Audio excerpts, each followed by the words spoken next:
തിരുവോണം എന്ന് പറയുന്നത് കേരളത്തിൻ്റെ ഒരു പരമ്പരാഗതമായിട്ട് ആചരിച്ചു വരുന്ന ഒരു ദേശീയ ഉത്സവമാണ്. ശരി. ആ കാലഘട്ടത്തിൽ, രാജാക്കന്മാരുടെ കാലഘട്ടത്തിൽ അത് വളരെ ദേശീയ ഐശ്വര്യാഭിവൃദ്ധിയോടുകൂടി ആചരിച്ചിരുന്നതാണ്. ആ മഹാബലി പെരുമാളുടെ നിർദ്ദേശാനുസരണം തൃക്കാക്കര ക്ഷേത്രവുമായി ബന്ധപ്പെടുത്തി തിരുവോണം 10 ദിവസമായിരുന്നല്ല അവിടെ ആചരിച്ചിരുന്നത്. കർക്കിടക മാസത്തിൽ തിരുവോണം മുതൽ ചിങ്ങമാസത്തിൽ തിരുവോണം വരെ 30 ദിവസം അല്ലെങ്കിൽ 28 ദിവസമാണത് ആചരിച്ചത്. പൂക്കളം എന്നത് ദേശാചാരമായിട്ടും കുലാചാരമായിട്ടും ചെയ്യുന്നതാണ്. ഓരോ ദേശത്തുള്ള പൂക്കളത്തിൻ്റെ സങ്കല്പം എന്താണ്, അത് മറ്റൊരു ദേശത്തും ഉണ്ടാകണമെന്നില്ല. അപ്പോൾ ഓരോ ദേശത്തും ഓരോ തരത്തിലാണ് ആർപ്പുകളി. ചില ദേശങ്ങളിൽ തൃക്കാക്കരപ്പോ എൻ്റെ പടിയോളം വായോ, ഞാനിട്ട പൂക്കളം കാണുവാൻ വായോ, അതിനുശേഷം പിന്നെ ആർപ്പോ നീട്ടി വിളിച്ചുകൊണ്ട് ഇറോ ഇറോ ഇറോ. ചില സ്ഥലത്ത് അത് ഇറേ ഇറേ ഇറേ. ഓരോ ദേശത്തും വ്യത്യാസമുണ്ട്. മഹാബലി ചരിതം തന്നെയുണ്ട്. അതിലിങ്ങനെ ഒരു കുടവയറുള്ള മഹാബലിയെ അവിടെ വരച്ച് കാണിച്ചിട്ടില്ല. ഒരു അമിത ഭക്ഷണപ്രിയൻ കുടവയറുള്ള മഹാബലിയായിട്ട് അവിടെ രേഖപ്പെടുത്തിയിട്ടില്ല. അവിടെ പ്രജാക്ഷേമ തൽപരനായിരിക്കുന്ന ഒരു മഹാബലിയാണ്. കുടവയർ നമ്മളിങ്ങനെ ചില ആളുകൾ, ഏതോ ആളുകളുടെ ഒരു കോമാളി രൂപത്തിൽ മഹാബലിയെ രചിച്ചു, വരച്ച് കാണിച്ചു. ആ വരച്ച് കാണിച്ചത് പിന്നീടുള്ള കാലഘട്ടങ്ങളിൽ അതുപോലെ ഒരാൾ അഭിനയിക്കുന്നു, വയറുള്ള ആളുകൾ അഭിനയിക്കുന്ന രൂപത്തിലാണ്. ഒരിക്കലും പാതാളത്തിലേക്ക് ചവിട്ടി താഴ്ത്തിയിട്ടില്ല. ഇത് വെറുതെ ഹിന്ദുത്വത്തെ നശിപ്പിക്കുവാൻ വേണ്ടി ചില ആളുകളുടെ വക്രബുദ്ധിയോടുകൂടിയുള്ള പ്രചരണം. ശ്രീമദ് ഭാഗവതത്തിൽ വ്യാസമഹർഷി പറഞ്ഞ കാര്യമാണ് ഞാൻ നിങ്ങളുടെ മുമ്പ് പറഞ്ഞത്. നമസ്കാരം. നമസ്കാരം. ഓണം എന്ന് പറയുന്നത് ഐശ്വര്യത്തിൻ്റെയും സമ്പൽ സമൃദ്ധിയുടെയും ഒരു വലിയൊരു ആഘോഷമാണ്. ഓണം ഇങ്ങനെ എത്തിയിരിക്കുകയാണ്. അപ്പം ഓണത്തിന് ഒരുപാട് കഥകളുണ്ട്, അതിൻ്റെ പിന്നിൽ ഒരുപാട് ഐതിഹ്യങ്ങളുണ്ട്. എന്താണ് തിരുവോണത്തിൻ്റെ ഐതിഹ്യം? തിരുവോണം എന്ന് പറയുന്നത് കേരളത്തിൻ്റെ ഒരു പരമ്പരാഗതമായിട്ട് ആചരിച്ചു വരുന്ന ഒരു ദേശീയ ഉത്സവമാണ്. ശരി.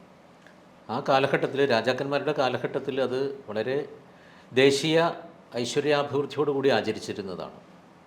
അതിനെ അനുസ്മരിപ്പിക്കുന്ന അന്നത്തെ പല ചടങ്ങുകളും ഇന്നും നമ്മൾ ആചരിച്ചു പോരുന്നു. ഈ ഒരു അനുസ്മരണമാണ് ഇതിൻ്റെ ഒരു ഐതിഹ്യം.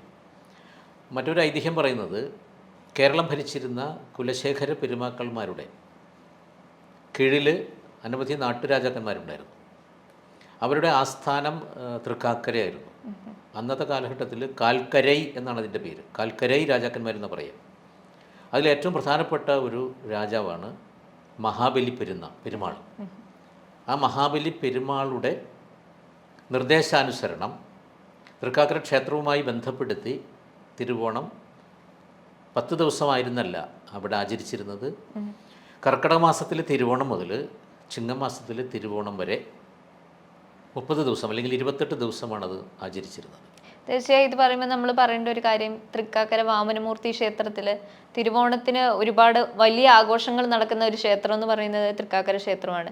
എന്തുകൊണ്ടാണ് തൃക്കാക്കര ക്ഷേത്രവും ഓണവുമായിട്ട് ബന്ധപ്പെടുത്തി പറയാനുള്ള കാരണവും അതിൻ്റെ പിന്നിലെ കഥയൊക്കെ എന്താണ്? അവിടെ ഈ മഹാബലി എന്ന് പറയുന്ന ആ ഒരു രാജാവ് വാമനമൂർത്തിയായി ബന്ധപ്പെട്ട് കിടക്കുന്നതാണ്. ആ ഒരു ചരിത്ര സംഭവമായിട്ട് നമുക്കിവിടെ ബന്ധപ്പെടുത്താൻ പറ്റുകയില്ല. ഇവിടെ മഹാബലി പെരുമാൾ എന്ന് പറയുന്ന ഒരു പെരുമാളുടെ ആ നാമം ലോപിച്ച് മാവേലി ആയി എന്ന് പറയുന്നു. അങ്ങനെയാണെങ്കിലും ഇവിടുത്തെ വാമനമൂർത്തിയുടെ സങ്കല്പം പറയുന്നത്, ആ മഹാബലിയുമായി ബന്ധപ്പെട്ട വാമനമൂർത്തിയുടെ ത്രിവിക്രമണം, വിക്രമശീലത്വമുള്ള ആ മൂർത്തിയാണ് ഇവിടെ സങ്കല്പിക്കുന്നത് പൂജ ചെയ്യുന്ന സമയത്ത്. അപ്പോൾ ഇവിടെ ഒരു ശിവൻ്റെ സ്ഥാനമുണ്ട്. പ്രധാനമൂർത്തി വാമനമൂർത്തിയാണ് തൃക്കാക്കര ക്ഷേത്രത്തിൽ. കാൽക്കരൈ എന്നാണ് പണ്ടത്തെ നാമധേയം. ഈ ക്ഷേത്രത്തിന് ഏകദേശം 11 ഏക്കർ ഭൂമി ഉണ്ടായിരുന്നു എന്നാണ് പറയുന്നത്. അവിടെ 27ഓളം ഉപദേവതാ സങ്കല്പങ്ങളുണ്ടായിരുന്നു. 28 ചേരിയിൽ രാജാക്കന്മാരുടെ ചേരിയിൽ ഭൂസത്തുണ്ടായിരുന്നു. 56 നാട്ടുരാജാക്കന്മാർ ഓരോ ദിവസവും 2 ദിവസം വീതം ഓരോ അഹസ് ചെയ്തുകൊണ്ടാണ് ഈ കർക്കിടക മാസം മുതൽ ചിങ്ങമാസം വരെയുള്ള ഓരോ ദിവസവും 2 രാജാക്കന്മാർ വീതമാണ് ഈ അഹസ് ചെലവ് മുഴുവൻ വഹിച്ചിരുന്നത്. അത്ര വലിയൊരു മഹാക്ഷേത്രമായിരുന്നു. ഇപ്പോൾ അത് ചുരുങ്ങി വന്നിരിക്കുകയാണ്. അവിടെ ആ വാമനമൂർത്തിയുടെ സങ്കല്പം നമ്മൾ മഹാബലിയുമായി ബന്ധപ്പെട്ട വാമനമൂർത്തി തന്നെയാണ്. ആ മഹാബലി ശിവഭക്തനായിരുന്നു. അതിൻ്റെ ഒരു ശിവൻ്റെ സങ്കല്പവും നമ്മൾ ഈ തൃക്കാക്കര ക്ഷേത്രത്തിൽ ഇപ്പോഴും ആചരിച്ചു വരുന്നുണ്ട്. രണ്ടും രണ്ട് രാജാക്കന്മാരാണെങ്കിലും ഏകദേശം പേരൊന്നു തന്നെയാണ്. രണ്ടു പേർക്കും ഈ ഒരു സമാനത നമുക്ക് കാണാൻ പറ്റുന്നുണ്ട്. ഏതാണ് ശരി എന്നുള്ളത് നമുക്ക് പറയാൻ പറ്റുന്നില്ല. ഇവിടുത്തെ ഈ രാജാവിൻ്റെ പേര് മഹാബലി പെരുമാൾ എന്നായിരുന്നു. ഈ മഹാബലി പെരുമാക്കന്മാരുടെ ദേശം പിന്നീട് ലോപിച്ചു വന്നത് മാവേലിയാണ്. മാവേലി കര എന്ന് പറയുന്ന ദേശവുമായി ബന്ധപ്പെട്ട് കിടക്കുന്നുണ്ട്. ഇത് കരുനാഗപ്പള്ളി ശാസനങ്ങളിൽ രേഖപ്പെടുത്തിയിട്ടുണ്ട്. ഈ മാവേലിക്കര തൃക്കാക്കരയുമായി ബന്ധപ്പെട്ട മാവേലിയുടെ നാടായിരുന്നു എന്ന് അങ്ങനെ പറയുന്നുണ്ട് അതിൽ. ഇപ്പം അത്തച്ചമയം എന്ന് പറയുന്നത് ഓണ നാളുകളിൽ വരുന്ന ഒരു പ്രധാനപ്പെട്ട ഒരു കാര്യമാണ്. അത്തച്ചമയത്തിൻ്റെ പ്രാധാന്യം എന്തൊക്കെയാണ്? അത്തച്ചമയം എന്ന് പറയുന്നത് പ്രധാനമായിട്ടും നമ്മൾ കൊച്ചി രാജാക്കന്മാരുടെ ആസ്ഥാനമായിരിക്കുന്നത് തൃപ്പൂണിത്തുറയാണ്. തൃപ്പൂണിത്തുറ കൊട്ടാരം അവിടെയാണ് ആസ്ഥാനമായിട്ട് പറയുന്നത്.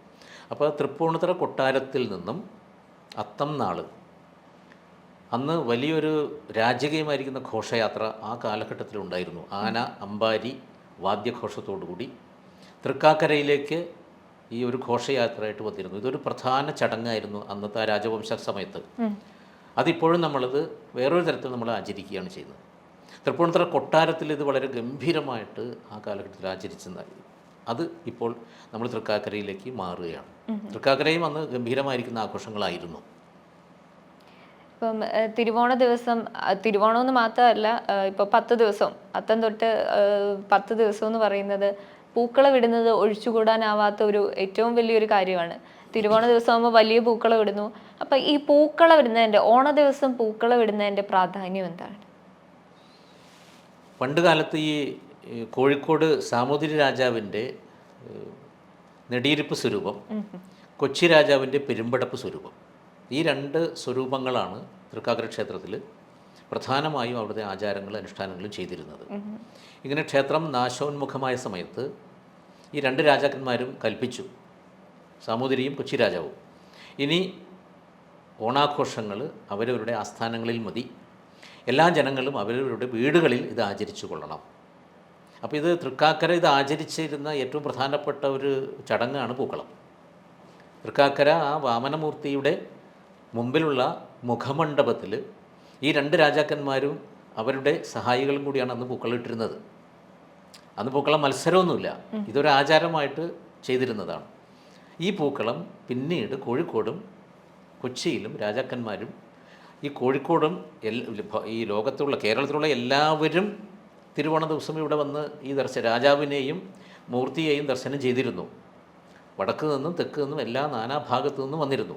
ഇവരെല്ലാവരും പിന്നീട് അവരവരുടെ വീടുകളിൽ പൂക്കളം ഇടുക എന്നുള്ള സങ്കല്പത്തിലേക്ക് മാറി. പൂക്കളത്തിന് അങ്ങനെ ഒരു ശാസ്ത്രീയമായിട്ടുള്ള ഒരു ഇതൊന്നും പറയാൻ പറ്റുന്നില്ല. പൂക്കളം എന്നത് ദേശാചാരമായിട്ടും കുലാചാരമായിട്ടും ചെയ്യുന്നതാണ്. ഓരോ ദേശത്തുള്ള പൂക്കളത്തിൻ്റെ സങ്കല്പം എന്താണ്, അത് മറ്റൊരു ദേശത്ത് ഉണ്ടാകണമെന്നില്ല. ഒരു ദേശത്ത് ആചരിക്കുന്നത് ആദ്യത്തെ ദിവസം പൂക്കളം എന്ന് പറയുന്നത് നമ്മൾ അത്തന്നാൾ കുളിച്ച് ചാണകം മെഴുകി, കുളിച്ചതിന് ശേഷം ചാണകം മെഴുകി ആ ചാണകം മെഴുകിയ സ്ഥലത്താണ് ഈ പൂക്കളം തുടങ്ങുന്നത്. ആദ്യത്തെ ദിവസം പൂക്കളിടാറില്ല എന്ന് പറയാം. തുമ്പക്കുടവും തുളസിയും മാത്രമാണ്. അപ്പോൾ നടുക്ക് തുളസിക്കതിര് വെച്ച്, പൂവോടുകൂടിയ തുളസിക്കതിര് വെച്ച്, ചുറ്റും തുമ്പക്കുടം എന്ന് പറഞ്ഞാൽ തുമ്പയുടെ മുകളിൽ ഉണ്ടാകുന്ന കുടം, അത് പൂക്കളോട് കൂടിയ തുമ്പക്കുടം ചുറ്റും വെച്ചിട്ട് ചെറിയൊരു കളമാണ് ആദ്യത്തെ ദിവസം അത്തം. ചിത്തിര, ചോതി, വിശാഖം ഈ 3 ദിവസവും നമ്മൾ പൂക്കളെ കൊണ്ട് വൃത്താകാരമായിരിക്കുന്ന കളമാണ് ചെയ്യുന്നത്. അനിഴം നക്ഷത്രം വരുന്ന ദിവസം 3 കളം പറയുന്നുണ്ട്. അപ്പോൾ നടുക്കൊരു വലിയ വൃത്താകാരത്തിലുള്ള ഒരു കളം, പിന്നെ അതിന് 2 സൈഡുകളിലായിട്ട് 2 ചെറിയ കളം, അതാണ് അനിഴം. തൃക്കേട്ട ദിവസം തൃക്കൈ വരെ നീട്ടുക എന്നാണ് പറയുക. തൃക്കേട്ടയിൽ കളത്തിന് പ്രാധാന്യം, ഒരു കൈയിൻ്റെ അളവിൽ പൂക്കൾ നീട്ടിയിടുന്നു തൃക്കേട്ട. മൂല നക്ഷത്രം മുതലാണ് മൂലക്കളം. മൂലകളുള്ള, അത് ട്രയാങ്കിൾ ആവാം, സ്ക്വയർ ആവാം. അതിന് മുമ്പുള്ള ദിവസങ്ങളിൽ മൂല ഇടാറില്ല. ഇതൊരു ദേശത്താചാരമാണ് ഞാൻ പറയുന്നത്. മൂല നക്ഷത്രം, മൂലക്കളം പിന്നീടുള്ള ദിവസങ്ങളിൽ നമുക്ക് എങ്ങനെ വേണമെങ്കിലും ഇടാം. പൂരാടം ദിവസം വൈകുന്നേരമാണ് ഈ വടക്കുന്നാഥനെ സങ്കല്പിച്ചുകൊണ്ട്, ശിവസങ്കല്പത്തിൽ ആ കളത്തിനൊരു പ്രാധാന്യം കൊടുക്കുന്നുണ്ട്, ശിവസങ്കല്പം പറയുന്നുണ്ട്. പൂരാടം നാളിൽ പിന്നെ ഉത്രാടം. ഈ ഉത്രാടം എന്ന് പറയുന്നതാണ് ശരിക്കും 1-ാം ഓണം. തിരുവോണം 2-ാം ദിവസമാണത്. അപ്പോൾ ആ പൂരാടം നാളിലാണ് നമുക്ക് തൃക്കാക്കരപ്പനെ അത് ഈ മണ്ണ് കൊണ്ടുണ്ടാക്കാം, മരം കൊണ്ടുണ്ടാക്കാം. മണ്ണ് കുഴച്ചുണ്ടാക്കുന്നു പണ്ട് കാലങ്ങളിൽ. ഇഷ്ടിക അരച്ച് അതിൻ്റെ നിറം വരുത്തുന്നു. അതിൽ ഡിസൈൻ വരുന്നുണ്ട്. അത് വെണ്ടയ്ക്ക മുറിച്ച് കഴിഞ്ഞാൽ അരി പച്ചരി അരച്ച് അത് വെണ്ടയ്ക്ക കൊണ്ട് കുത്തുമ്പോൾ അത് സ്റ്റാർ പോലെ വരുന്നു. ഇനി ചെറിയ സ്റ്റാറിന് വേണ്ടി മുളകിൻ്റെ ഞെട്ട് കൊണ്ട് അത് അലങ്കരിക്കുന്നു. ഇങ്ങനെ തൃക്കാക്കരപ്പന വെച്ചതിന് ശേഷം ഉത്രാടം നാളിൽ ഇത് സങ്കല്പം. പിന്നെ തിരുവോണം നാൾ രാവിലെയാണ് നമ്മൾ ഈ തുമ്പപ്പൂ കൊണ്ടുണ്ടാക്കിയ അട. അത് തൃക്കാക്കരപ്പന് വളരെ ഇഷ്ടമാണെന്നാണ് പറയുക. തുമ്പക്കുടം. ആ തുമ്പപ്പൂ പറിച്ചെടുത്ത് അടയിലിടുന്നു. ഒരട തൃക്കാക്കരപ്പനുള്ള അടയിൽ മാത്രം തുമ്പപ്പൂവ്. അത് പിന്നെ പഴം മുറിച്ച് വയ്ക്കുന്നു, പഴം പുഴുങ്ങിയത് മുറിച്ച് വയ്ക്കുന്നു. അന്ന് ഗണപതി സങ്കല്പമുണ്ട് ആ കളത്തിൽ. തൃക്കാക്കരപ്പന വെക്കുന്ന പൂജയിൽ ഗണപതിക്ക് ആദ്യം അതിനൊരു നാളികേരം, ഒരു കഷ്ണവും ഒരു പഴവും ശർക്കരയും വയ്ക്കും ഗണപതിക്ക്. പിന്നെയാണ് തൃക്കാക്കരപ്പന. രാവിലെ തന്നെ കുളി കഴിഞ്ഞ് ഇത് ചെയ്യാണ്. എന്നിട്ട് പിന്നെ ആർപ്പ് വിളിയാണ്. അപ്പോൾ ഓരോ ദേശത്തും ഓരോ തരത്തിലാണ് ആർപ്പ് വിളി. ചില ദേശങ്ങളിൽ തൃക്കാക്കരപ്പോ എൻ്റെ പടിയോളം വായോ, ഞാനിട്ട പൂക്കളം കാണുവാൻ വായോ. അതിനുശേഷം പിന്നെ ആർപ്പോ നീട്ടി വിളിച്ചുകൊണ്ട് ഇറോ ഇറോ ഇറോ. ചില സ്ഥലത്ത് അത് ഇറേ ഇറേ ഇറേ. ഓരോ ദേശത്തും വ്യത്യാസങ്ങളുണ്ട്. അപ്പോൾ ചില അച്ഛനമ്മമാർ പറയും നീട്ടി വിളിക്കൂ മക്കളെ എന്ന് പറയും. എന്ന് പറയുമ്പോൾ അത് തൃക്കാക്കര വരെ കേൾക്കണ്ടേ എന്നുള്ള ഒരു സങ്കല്പത്തിൽ. അപ്പോൾ അവരിങ്ങനെ നീട്ടി എന്തുമാത്രം ഉച്ചത്തിലും നീട്ടിയുമാണ് ഈ ആർപ്പ് വിളി. ഇങ്ങനെയാണ് ഇത് തീരുന്നത്. പിന്നെ ആ കളം മാറ്റുന്നത് ചതയം വരെയാണ്. അപ്പോൾ അതിൻ്റെ തൃക്കാക്കര അപ്പൻ്റെ ചൈതന്യത്തെ ആവാഹിച്ചുകൊണ്ട് നമ്മളീ കളത്തിൽ, അപ്പോൾ അതിൽ വഴി ദീർഘമുള്ള വഴി നമ്മൾ ഗേറ്റിൽ നിന്ന് വഴിയിലേക്ക് തൃക്കാക്കരപ്പന് വരാൻ വേണ്ടി സങ്കല്പിച്ചുകൊണ്ട് കുരുത്തോല മുറിച്ച് തുമ്പക്കുടം മുറിച്ച് അതിങ്ങനെ മുറിച്ചിട്ട് ഒരു ലൈനായിട്ട് വയ്ക്കും. അതിനിടയ്ക്ക് ഓരോരോ തൃക്കാക്കരപ്പനെ പ്രത്യേകം വയ്ക്കും. ഇങ്ങനെ ഗേറ്റ് തുടങ്ങുന്ന സമയത്ത് അവിടെ ഒരു തൃക്കാക്കരപ്പൻ, പിന്നെ ഇടയ്ക്കിടയ്ക്ക് തൃക്കാക്കരപ്പന്മാർ ഇങ്ങനെ പ്രതിമകൾ വെച്ചുകൊണ്ട് ആഘോഷിക്കുകയാണ്. അതിലേറ്റവും പ്രധാനപ്പെട്ടതാണ് ഓണസദ്യ. അപ്പോൾ കാണം വിറ്റും ഓണം ഉണ്ണണം എന്നാണ്. ആ കാണം എന്ന് പറയുന്നത് വ്യത്യസ്തമായ അർത്ഥങ്ങൾ കാണം എന്ന പദത്തിനുണ്ട്. കാണം എന്നത് പണ്ട് കാലത്ത് കേരളം കർഷക രാജ്യമായിരുന്നു. കൃഷിക്കാരാണ് കൂടുതൽ. പക്ഷെ അവർക്ക് കൃഷി ചെയ്യാൻ സ്ഥലമില്ല. അപ്പോൾ അത് ജന്മിമാരിൽ നിന്നും നാടുവാഴികളിൽ നിന്നും ഭൂമി പാട്ടത്തിനെടുക്കുകയാണ്. അപ്പോൾ 1,00,000 രൂപയുടെ മുഖവിലയുള്ള ഒരു ഭൂമി ഒരു നാടുവാഴി ഒരു കർഷകനെ അല്ലെങ്കിൽ 2 കർഷകന് കൊടുക്കുകയാണ്. അപ്പോൾ അത് ആ ഭൂമി എന്ന് പറയുന്നത് 1,00,000 രൂപയാണ്. അപ്പോൾ 1,00,000 രൂപ ഞാൻ നിങ്ങൾക്ക് തരികയാണെങ്കിൽ നിങ്ങൾ അതിന് എനിക്ക് പലിശ തരണം. ആ പലിശ വക പാട്ടക്കാരനെ കൊടുക്കുന്ന അതിൻ്റെ പലിശയാണ് കാണം. അത് ഒരർത്ഥമാണത്. അപ്പോൾ ആ കാണം കിട്ടിയ കാണം മുഴുവൻ വിറ്റാണെങ്കിലും സദ്യ ഭംഗിയിലാക്കണം. പിന്നെ കാണം എന്ന പദത്തിന് അവിടെ ഭൂസ്വത്ത് എന്നുള്ളൊരു അർത്ഥമുണ്ട്. മറ്റത് പാരമ്പര്യമായി കിട്ടുന്ന സ്വത്ത് എന്നർത്ഥമുണ്ട്. അപ്പോൾ ഭൂസ്വത്ത് വിറ്റെങ്കിലും ഓണം ഭംഗിയാക്കി ആ സദ്യ ഗംഭീരാക്കണം. അതൊരു പ്രധാനപ്പെട്ട ആചാരമാണ്. കാണമെന്ന പദത്തിൽ ഈ മുതിര അതിനും കാണം എന്നുള്ള അർത്ഥമുണ്ട്. പിന്നെ അന്നത്തെ കാലഘട്ടത്തിൽ ഓരോന്നിനും പ്രത്യേകം കാണമുണ്ട്. കുഴി വെട്ടുന്നതിന് കുഴിക്കാണം, മരം വെട്ടുന്നതിന് വെട്ടുകാണം, കുറ്റിക്കാണം, ഈ ആധാരം എഴുതുന്നതിന് തൂശിക്കാണം. ഇതിനൊക്കെ കാണം കൊടുക്കണം എന്നാണ്. അപ്പോൾ കാണവും ഇതുമായിട്ട് ബന്ധപ്പെട്ട് കിടക്കുന്നുണ്ട്. കാണം വിറ്റിട്ടാണെങ്കിലും നിങ്ങൾ ഓണം ഗംഭീരമായിട്ട് ആചരിച്ചു കൊള്ളണമെന്നാണ് അതിൻ്റെ സങ്കല്പം. അപ്പം ഓണത്തിന് നമ്മളെല്ലാവരും കേൾക്കുന്ന ഒരു പാട്ട് എന്ന് പറയുന്നത് മാവേലി നാട് വാണിടും കാലം മനുഷ്യരെല്ലാവരും ഒന്നുപോലെ. ഇപ്പം നമ്മുടെ സമൂഹത്തിൽ നോക്കുകയാണെങ്കിൽ ഓണത്തിന് മാത്രമായിട്ട് ആ പാട്ട് ചുരുങ്ങിയിട്ടുണ്ട്. മനുഷ്യരെല്ലാവരും ഒരേപോലെയാണോ എന്ന് ചോദിച്ചാൽ ഇപ്പം നമുക്ക് അങ്ങനെ പറയാൻ പറ്റില്ല. എന്താണ് ഓണ സമയത്ത് ഈ ഒരു പാട്ടിൻ്റെ പ്രാധാന്യമൊക്കെ? ഈ പാട്ട് സഹോദരൻ അയ്യപ്പൻ രചിച്ചതാണ് എന്ന് ചിലർ പറയുന്നുണ്ട്. ഇപ്പോൾ നമുക്ക് യൂട്യൂബ് നോക്കിക്കഴിഞ്ഞാൽ അത് സഹോദരൻ അയ്യപ്പൻ്റെ കൃതിയായിട്ട് പറയുന്നുണ്ട്. പക്ഷെ അതിൽ തന്നെ എഴുതിയിട്ടുണ്ട് ഹെർമൻ ഗുണ്ടർട്ട് ഇവിടെ നിന്നും ജർമ്മനിയിലേക്ക് മലയാള ഗ്രന്ഥങ്ങൾ അനവധി കൊണ്ടുപോയിട്ടുണ്ട്. അപ്പോൾ ഈ ഒരു പാട്ടും അദ്ദേഹം കൊണ്ടുപോയിട്ടുണ്ടെന്ന് വേറൊരു സ്ഥലത്ത് രേഖപ്പെടുത്തിയിട്ടുണ്ട്. ഇത് ആരെഴുതിയെന്ന് നമുക്കത് അജ്ഞാത കർത്തൃകമായിട്ടാണ് പറയുന്നത്. 18-19 ദശകങ്ങളിൽ അജ്ഞാത കർത്തൃകമായിരിക്കുന്ന ഒരു കൃതിയാണിത്. ഇതിൻ്റെ സംവിധാനം രചിച്ചിരിക്കുന്നത് ഒരു കവി കിളിയോട് ചോദിക്കുകയാണ്, തൃക്കാക്കരയിൽ എന്തുണ്ടു വിശേഷം കിളിയേ, എന്തുള്ളൂ വിശേഷം എന്നാണ് അതിൽ എഴുതിയിരിക്കുന്നത്. തൃക്കാക്കര സ്ഥലത്ത് എന്താണ് വിശേഷം? തൃക്കാക്കരയിൽ നിന്ന് വന്ന കിളിയോട് ഒരു കവി ചോദിക്കുകയാണ്. അപ്പോൾ കിളിയാണ് പറയുന്നത്, അവിടെ ഒരു മഹാബലി പെരുമാൾ എന്നുള്ളൊരു പെരുമാളുണ്ട്. അദ്ദേഹം നാടുവാണിയിരുന്ന കാലം, മാവേലി നാടുവാണിയിടും കാലം അവിടെ മനുഷ്യരെല്ലാവരും, അവിടെ എന്ന് പറയുമ്പോൾ കേരള ദേശത്തിൽ എല്ലാ മനുഷ്യരും ഒരുപോലെ ചിന്താഗതിക്കാരായിരുന്നു. മനുഷ്യരെല്ലാവരും ഒന്നുപോലെ ആമോദത്തോടെ വസിക്കും കാലം ആപത്തൊന്നും ആർക്കുമില്ല. സന്തോഷത്തോടുകൂടി അവർ ജീവിക്കുകയാണ് ഈ മഹാബലി പെരുമാൾ. ഒരാപത്തും ആർക്കുമില്ല. ജാതിഭേദ മതഭേദമന്യേ ആർക്കും ഒരു ആപത്തും ഒന്നും വന്നിട്ടില്ല. എള്ളോളമില്ല, പൊളിവചനം, കള്ളപ്പറയില്ല, ചെറുനാഴിയില്ല, തൂക്കത്തിൽ ആരും വ്യത്യാസങ്ങൾ വരുത്തുന്നില്ല. സത്യസന്ധമായിട്ട് ഉള്ള ഒരു ജീവിതമാണ്. സജ്ജനങ്ങളായിട്ടാണ് എല്ലാവരും അന്ന് ജീവിച്ചു കൊണ്ടിരുന്നത് എന്ന് കിളി കവിയോട് പറയുന്നതായിട്ടാണ്.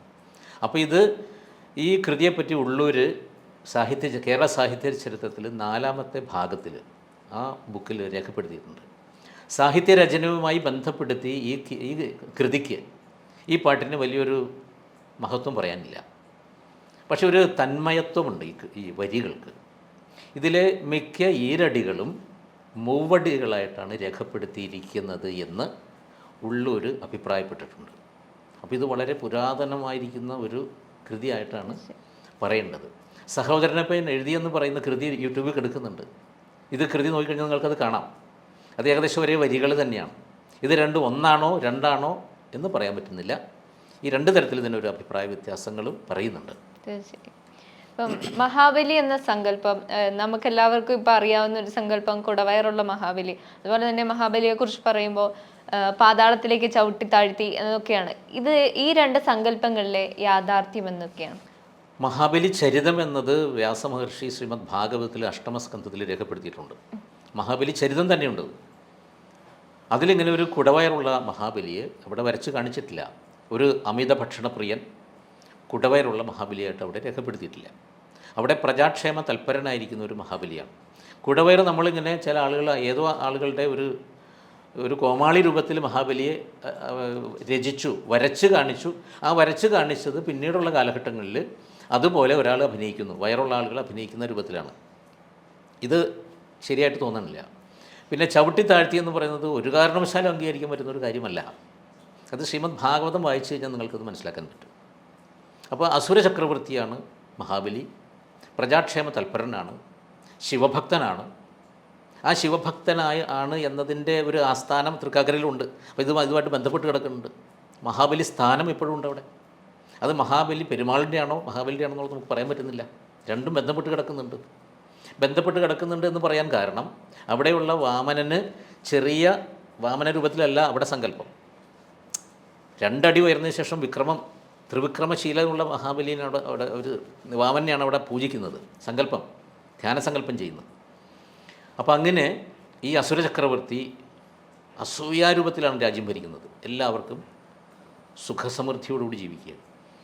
ഇങ്ങനെ ദേവേന്ദ്രന് വിഷ്ണു ഭഗവാനോട് പറയുകയാണ്, ഇങ്ങനെയാണെങ്കിൽ ദേവലോകവും കൂടി കീഴടക്കാൻ സാധ്യതയുണ്ട്. അങ്ങനെയാണെങ്കിൽ ആ മഹാബലിയുടെ അഹങ്കാരം നശിപ്പിക്കണം. അങ്ങനെയാണ് ഭഗവാൻ വാമനാവതാരമെടുത്ത് മഹാബലിയുടെ മുമ്പിൽ ആ ചെറിയൊരു കുട്ടിയുടെ ബ്രാഹ്മണ വേഷത്തിൽ കുടയും പിടിച്ച് വന്നിരിക്കുന്നത് വാമനൻ. അപ്പോൾ എനിക്ക് 3 അടി ഭൂമി വേണം, ദാനം ചെയ്യണമെന്ന് പറഞ്ഞു. അങ്ങനെ ദാനം ചെയ്യാമെന്ന് പറഞ്ഞ സമയത്ത് അവിടെ ശുക്രാചാര്യനുണ്ട്, അസുരഗുരു. അപ്പോൾ ഇവരൊരു യാഗം ചെയ്തുകൊണ്ടിരിക്കുകയാണ്. ഈ യാഗത്തിൻ്റെ അവസാനത്തിൽ ഞാൻ അങ്ങ് ചോദിക്കുന്നത് ഞാൻ തരാമെന്ന് പറഞ്ഞ സമയത്ത് ഈ വന്നിരിക്കുന്നത് വിഷ്ണു ഭഗവാന്റെ അവതാരമാണ്. അങ്ങയുടെ യശസ്സും കീർത്തിയും ധനവും മുഴുവനും കൊണ്ടുപോകാനാണ് അദ്ദേഹം വന്നിരിക്കുന്നത്. ഒരു കാരണവശാലും കൊടുക്കാൻ പാടുള്ളതല്ല. അപ്പോൾ കൊടുക്കാമെന്ന് പറഞ്ഞതിന് ശേഷമാണ് ആചാര്യൻ പറയുന്നത് കൊടുക്കരുത്. പക്ഷെ വാക്ക് പറഞ്ഞു പോയി, കൊടുത്തേ പറ്റൂ. അത് ഇദ്ദേഹത്തിൻ്റെ ആദർശമാണത് മഹാബലിയുടെ. ഇങ്ങനെ 2 അടി ഉയർന്ന സമയത്ത് മുഴുവൻ ദാനം കഴിഞ്ഞു. അവിടെ വിഷ്ണുവിൻ്റെ വിക്രമശീലനാണ് വിഷ്ണു. വിഷ്ണു ചോദിച്ചത് എനിക്ക് 3 പദം തരണം, 3 കാൽപ്പാട് വയ്ക്കാനുള്ള ഭാഗം എനിക്ക് തരണം. അപ്പോൾ ഇവിടെ ആ വിഷ്ണു എന്നതിന് 3 അർത്ഥസങ്കല്പമുണ്ട്. വിഷ്ണു സഹസ്രനാമത്തിൽ ഏറ്റവും പ്രധാനപ്പെട്ട നാമം വിഷ്ണു എന്നാണ്. അത് വിഷ്ണു സഹസ്രനാമത്തിൽ 3 പ്രാവശ്യം പ്രയോഗിച്ചിട്ടുണ്ട്. ആദ്യത്തെ പ്രാവശ്യം വിഷ്ണു ശബ്ദം പ്രയോഗിച്ചതിൻ്റെ അർത്ഥം വ്യാപനാത് വിഷ്ണു എന്നാണ്. ഈ ലോകം മുഴുവൻ വ്യാപിച്ചിരിക്കുന്നത് വിഷ്ണു ചൈതന്യമാണ്.